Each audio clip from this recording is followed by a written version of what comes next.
My name is Amparo Diaz. I turned 57 last April. I live in a modest house on the outskirts of Uruapan, Michoacán, the avocado heart of Mexico. For 32 years I raised 3 children alone after my husband left us for a younger woman who promised him a life without worries. I cleaned houses, sold tamales at the market at dawn, ironed uniforms for schoolchildren until my fingers bled, and somehow put food on the table every single day. My youngest, Valeria, was always the most sensitive. She studied agronomy because she said, "Mamita, I want to help the land that feeds us." She graduated with honors. Then she met Diego. Diego was the only son of Don Rafael Vargas, owner of Vargas Agroexport, the largest avocado and lime exporter in the state. Everyone in Michoacán knew the Vargas name. They sponsored the Virgen de la Candelaria Festival, donated to the Children's Hospital, paid for the new scoreboard at the municipal soccer field. Don Rafael was always photographed shaking hands with governors, smiling in his white guayabera and straw hat, the picture of a successful, generous man. When Valeria brought Diego home for the first time, I prepared mole negro, the recipe my mother taught me. Diego was polite, tall, well-dressed but not flashy. He complimented the food, asked about my garden, even helped wash dishes. I liked him. But when he mentioned his father, something inside me tightened. "Don Rafael sends his regards," Diego said. "He's very busy, but he wants to meet you soon." I smiled and nodded. Inside I thought, a man that powerful usually doesn't send regards through his son unless he already looked into who we are months past. Valeria and Diego became inseparable. They talked about marriage. One afternoon in June, Valeria came home crying, "Mama, Papa Rafael says the wedding has to be big. He wants it at Hacienda Vargas.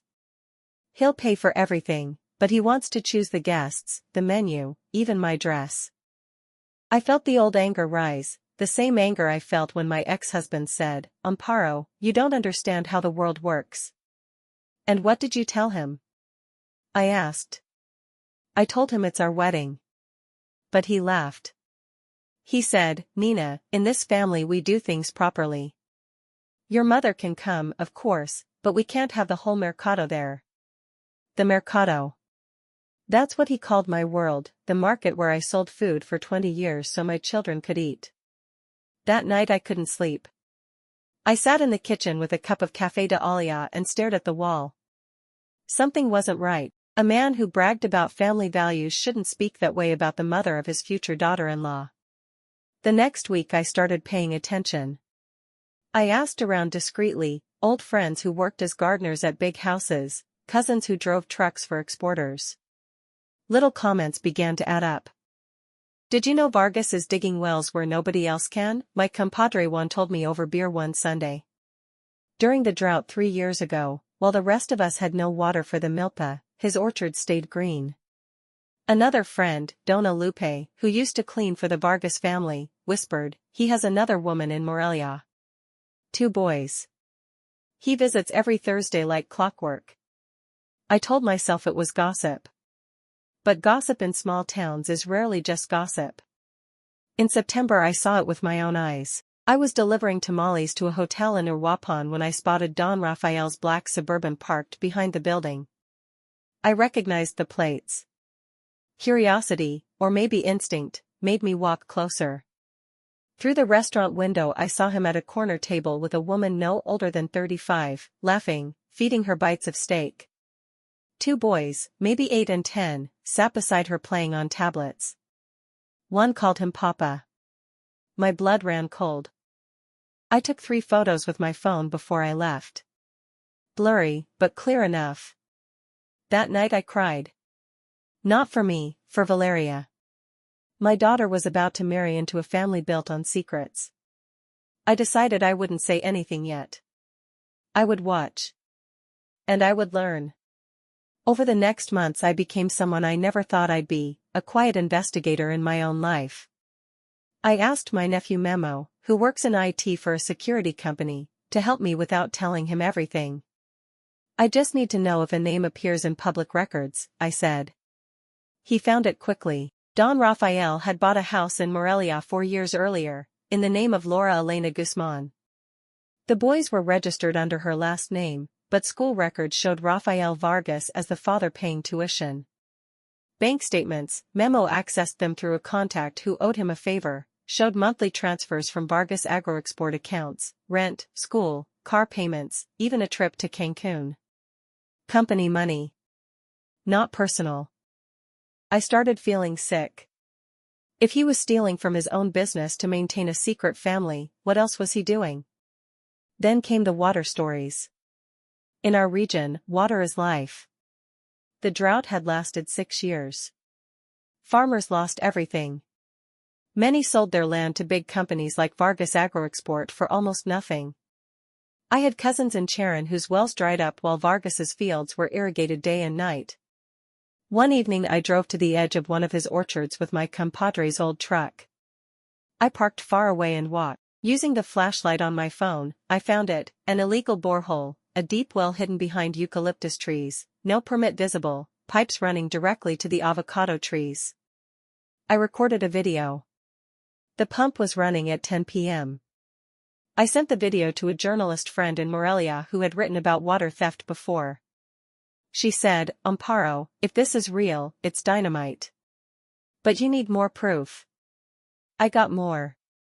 I spoke, very carefully, to 2 former employees who had been fired. One showed me photos of trucks dumping pesticide containers into a ravine that fed into the Rio Duero. The other had copies of internal emails where Don Rafael ordered inspectors to be taken care of with cash envelopes. Every piece hurt more. But I kept going. Meanwhile, the wedding preparations advanced. Don Rafael insisted on paying. "It's tradition," he said. "The Vargas family always does things right." Valeria was happy but tense. Every time she came home she looked more tired. "Mama, he wants only 400 important guests. My friends from university, he says they're not suitable." I hugged her and said nothing. Inside I was boiling. Then came the silver wedding anniversary. Don Rafael and Dona Carmen were celebrating 25 years of marriage. A huge party at Hacienda Vargas, the same place they wanted for Valeria and Diego's wedding. 400 guests, live mariachi, bull riding show, fireworks. Open bar with tequila from their own agave fields. The local newspaper called it the event of the year. They invited me. Of course they did, I was going to be family. I accepted. The night before the party I sat at my kitchen table with everything printed and organized in 3 folders. Folder 1, the second family, photos, birth certificates, bank transfers. Folder 2, illegal wells and water theft, videos, drone photos my nephew helped get, testimonies. Folder 3, toxic waste and bribes, photos, emails, former employee statements. I put copies in my purse. I also burned everything to a USB drive. I looked at the photo of Valeria as a baby on the fridge and whispered, "Perdoname, Mija. Pero no voy a dejar que te cases con una mentira." The day of the anniversary arrived. The Hacienda Vargas looked like something from a fairy tale that night. Lanterns hung from ancient avocado trees. Tables were set with white tablecloths, silver cutlery, centerpieces of white roses and baby's breath. A stage had been built for the mariachi and the speeches. Waiters in black vests moved like shadows carrying trays of champagne and lobster canapés. I wore my best dress, navy blue, the one I bought for Valeria's graduation. Simple, but clean and ironed. I carried a small black purse. Inside, the USB, the folders, my phone fully charged. Valeria saw me arrive and ran to hug me. "Mamita, gracias por venir. Papa Rafael has been asking about you." I smiled and kissed her forehead. "I'm here for you, Mija. Always." Don Rafael greeted me with that politician's smile. Gold watch, embroidered guayabera, smell of expensive cologne. "Dona Amparo, que gusto. Welcome to the family, almost," he said with a little laugh. I shook his hand firmly. "Gracias, Don Rafael. 25 years is a beautiful achievement." His eyes flickered, just for a second. He knew I wasn't dazzled. The party began. Mariachi played Si No Stay On. People danced. I sat at a table with some of Valeria's university friends.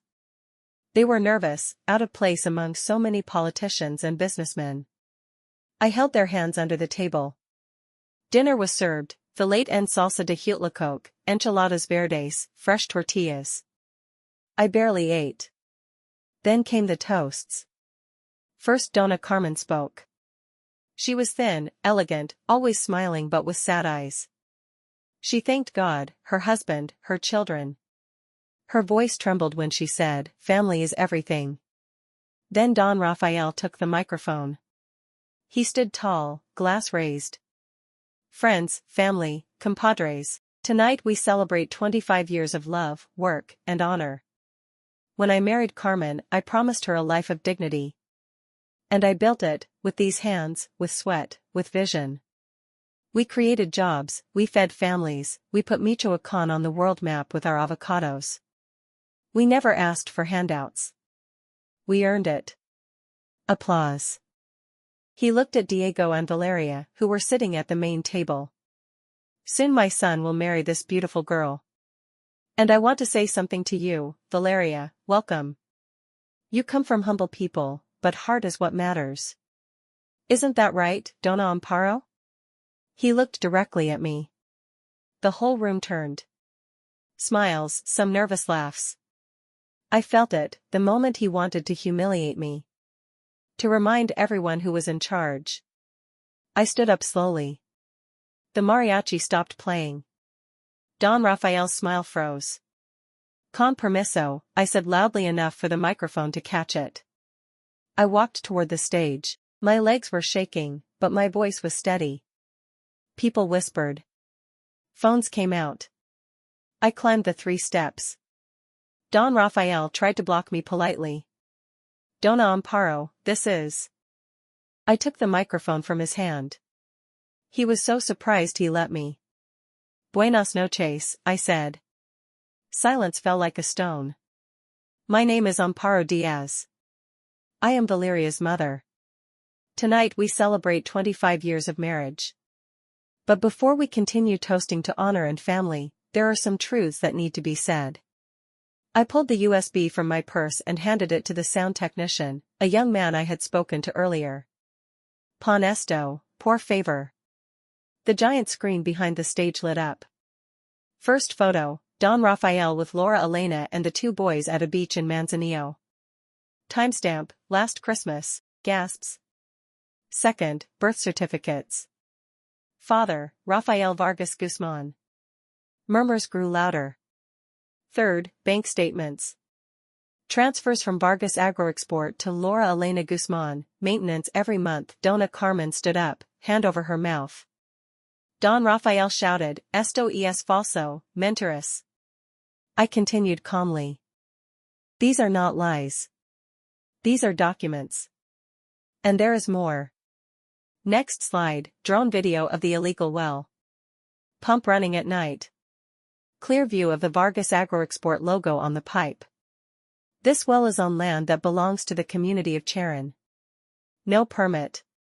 While thousands of families had no water for their crops, your orchards never suffered. Shouts from the back, farmers I had invited quietly through my cousins. Next, photos of barrels being dumped into the ravine. Pesticide containers with Vargas labels. And this, poison going straight into the river that waters our towns. The crowd was roaring now. Some guests tried to leave. Others filmed. Don Rafael lunged for the microphone. Diego stood up and held his father's arm. "Papa, es verdad?" Don Rafael's face was purple. "Es una loca, quer destruirnos." I looked straight at him. "You called my daughter's family humble. You said we come from the mercado." "Yes, we do. And in the mercado we learn one thing very early, a man who lies to his wife, to his children, to his community, that man has no honor." I turned to Dona Carmen. "I'm sorry, señora. I didn't want to do this tonight. But your husband has been living 2 lives. And he has been stealing water, poisoning land, and using company money to hide it all. If I stayed quiet, my daughter would marry into a house of lies. Dona Carmen was crying. She looked at her husband. Es cierto, Rafael? He said nothing. Valeria ran to the stage and hugged me, sobbing. Mama, ¿por qué no me dijiste antes? I held her face. Because I wanted to protect her happiness until the last moment. But when he tried to humiliate us tonight, I couldn't anymore. Security arrived. Don Rafael was yelling orders. But many guests were already leaving. Some farmers were shouting Ladrón de agua. Others were crying. The mariachi packed up. The fireworks were cancelled. I took Valeria's hand and walked off the stage. Diego followed us, face pale. Valeria. I didn't know. She looked at him. But you suspected something, didn't you? He lowered his head. Outside, under the avocado trees, I hugged my daughter. I'm sorry, Mija. But lies always end up hurting more. She cried on my shoulder for a long time. That night the party died. No dancing. No cake cutting. Only the echo of truth in the empty hacienda. The days after the anniversary were chaos. Newspapers published headlines: Escándalo en la elite aguacatera, Don Rafael Vargas acusado de robo de agua y bigamia. Television stations interviewed affected farmers. The environmental prosecutor opened an investigation. The second family, Laura Elena and the boys, disappeared from Morelia overnight. Neighbors said they left in a hurry. Dona Carmen filed for divorce within a week. She moved to her sister's house in Guadalajara. She never spoke to me directly, but Valeria told me her mother said only one thing: Gracias por tener el valor que yo nunca tuve. Valeria and Diego broke up. Not angrily, quietly. She told him, I love you, but I can't build a life on foundations that are already cracked. Diego didn't defend his father. He left the family business and started working for a cooperative of small organic farmers. He wanted to learn how to grow avocados without stealing water. Valeria moved back home for a while. We cried together many nights. She asked me over and over, ¿Hais lo correcto al quedarme calada tanto tiempo? I told her, no eres tú quien debía descubrirlo. Era yo. Soy la madre. 3 months later the first arrests came. 2 inspectors who took bribes. Then a manager who ordered the toxic dumping. Don Rafael was called to declare. Photos showed him leaving the courthouse with his head down, no more white guayabera. Valeria started working with an NGO that helps communities fight water theft. She traveled to villages, taught women how to document illegal wells, how to organize. She found purpose. One afternoon she came home smiling, the first real smile in months. Mama, conocía alguien. His name was Emiliano. An engineer who installed rainwater harvesting systems. Simple, honest, from a family like ours. He didn't have a big last name. He had calloused hands and kind eyes. They married a year later, small wedding in our backyard. 40 people. Mariachi we paid ourselves. Mole Negro I cooked. No hacienda. No important guests. Just love. When their first child was born, a boy, they named him Amparo Emiliano. Para que nunca olvide que su abuela tuvo el valor de decir la verdad, Valeria said when she placed him in my arms. Don Rafael was sentenced 18 months later. 6 years for embezzlement, environmental crimes, and tax fraud. He lost most of the company. The orchards were sold piece by piece. Some went to cooperatives. I visited him once in prison. Not out of pity, out of closure. He looked old. Thin. No gold watch. Dona Amparo, he said through the glass. You destroyed me. No, Don Rafael. You destroyed yourself. I only held up the mirror. He cried. I didn't feel joy. I felt only sadness for what could have been. Years passed. Valeria became a leader in water rights. She was invited to speak in Mexico City, even in Geneva. Emiliano built a small house with solar panels and a garden. Little Amparo grew up strong, asking questions about everything. One Sunday, 5 years after that night, we were all at my house. Barbecue in the patio. Children running. Music. Valeria took me aside. Mama, ¿Volverías a hacerlo? I looked at my grandson chasing butterflies. Mil veces, mija. Mil veces. She hugged me. Gracias por enseñarme que la verdad no es cruel. Es liberadora. That night I sat on my porch with a cup of atol. Stars above. Crickets singing.